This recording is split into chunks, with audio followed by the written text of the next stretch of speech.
Dalam Islam, seni musik itu apa? Haram tidak? Tidak, netral. Karena Nabi kadang-kadang menganjurkannya, misalkan dalam walimahan. Kadang-kadang membiarkannya, kadang-kadang mengharamkannya. Mengaitkan dengan kemaksiatan-kemaksiatan seperti halnya judi, narkoba, dan lain sebagainya. Nah, ada 3, semuanya tuh dalilnya tuh lengkap. Yang membolehkan ada, yang tidak bolehkannya juga ada. Yang jadi masalah adalah di dunia Islam, di zaman modern, itu ada keinginan untuk kembali ke zaman dulu, termasuk dalam menafsirkannya. Cara menafsirkan dalil untuk orang-orang Arab di gurun itu, ada dalil yang bertentangan, dibentur-benturkan semuanya, sampai akhirnya menemukan satu dalil yang sahih, yang lain diabaikan.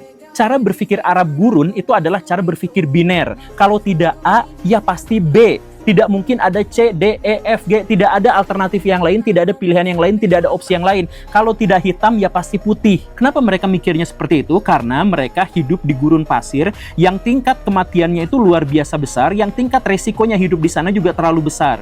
Sehingga untuk bisa bertahan hidup, mereka mengembangkan proses berpikir biner. Mereka harus mengambil keputusan secepatnya, secara taktis dan secara praktis gitu. Dan secara teknis gitu. Jadi semuanya harus diatur dengan ini hukumnya apa, ini hukumnya apa, dan hukumnya itu tidak boleh A atau B atau C atau D. Kalau tidak A ya B titik di situ gitu.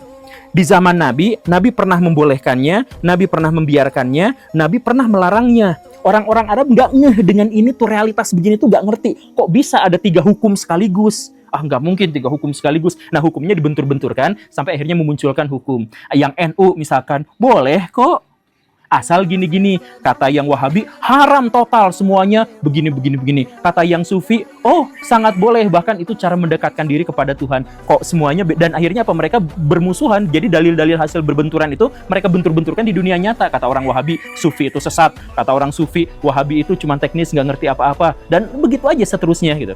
Coba kalau misalkan kita menggunakan pendekatan seperti yang dilakukan oleh orang-orang Islam di abad pertengahan, ketika mereka di puncak kejayaannya. Mereka tidak membenturkan dalil, tetapi mereka nyari apa? Nyari konteks. Sesederhana itu gitu.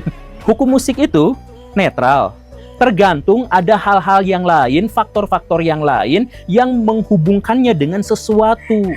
Musik itu bisa menjadi haram ketika dia digunakan untuk memuja setan, atau misalkan mengajak orang untuk melakukan perselingkuhan, perzinahan, dan sebagainya. Musik itu bisa jadi baik kalau misalkan ajakannya kebaikan. Jadi tergantung konteks, karena Nabi pun tidak pernah mengharamkan saklek, itu nggak pernah mengharamkan.